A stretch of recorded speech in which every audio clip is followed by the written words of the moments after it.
Jason Voorhees. Tommy, where is your father? Do you know how we can contact him? I haven't talked to my dad since my 8th birthday. He's in Mexico with Sally. Who's Sally? Do you have her phone number? No! Lauren, I don't want to do this right now. I want to see Trish. Trish! Trisha! I suggest we take a break and let Tommy see his sister for a moment. Tommy, the man who attacked you, did he say anything? Did he... Trish? Trisha! Tommy! Tommy, wait! God damn it, stop the tape. Stop the...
is that pain is just a mask. It can take any shape, any form, but even if we know it when we see it, we don't always know how to handle it. That is terrifying. Pain is faceless. How will you handle it? And that right there is the message of Halloween. This has been James Tyler with your weekly investigative report. Stay safe out of here. And happy. Jesus, what the hell was that, Susan? Why do we do these outros live every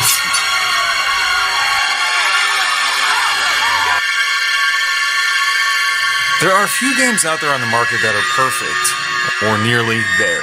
You might find a compelling story to take part in, but the gameplay might not be up to snuff. You might discover a fun game with new ideas, but that's all it has. Or you might find a looker, yet it doesn't house a great game behind it. All too often in our industry, we forget about how good games can be, as we often take the good with the bad. After all, we can't expect the best of the best all the time, can we?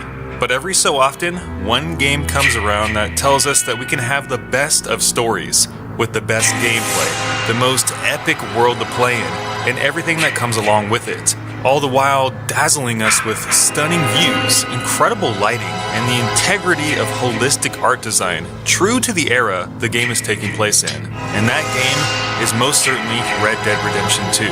Of the dozens of official reviews on the market, an overwhelming number of them have given the game a perfect rating, or damn near close. Masterpiece. An instant classic. An astounding open world unlikely to be rivaled until well into the next generation. One of the best open world games ever, with the single best story ever written for a video game. It's a game that sets an impossibly high new bar for how open worlds can be handled. Perfect. These are some of the direct quotes from these reviews, and it's currently the best reviewed game on the market. In fact, there hasn't been a game praised this high since God of War. Nearly 6 years from their last game, it seems like Rockstar has outdone themselves yet again with another open world gem that has achieved everything it set out to do. Is it a perfect game? No. Is it as close to perfection as we could hope for? Yes. Red Dead Redemption 2 is one of those rare titles that defines this generation of video games. Just booting it up and playing for a few hours, and it's easy to see why this is one of those games that you want to savor like a bag of hot, tasty popcorn at the movies. Red Dead Redemption 2 presents a story that is unequivocally beautiful, dangerous, morally ambiguous, and unique. Of all the open world games on the market, it's this one that feels the most earnest and genuine in its depiction of history. This isn't a fairy tale game about dragons, spaceships, fireballs, or magic. This is a real story that portrays the good and the bad of people. Throughout Red Dead, there's a huge emphasis on player agency and choice. Everything you do has a consequence, big or small. You'll travel the game, filling up that beautiful map as you decide who you want to be. Are you righteous, or are you out for yourself? It's the classic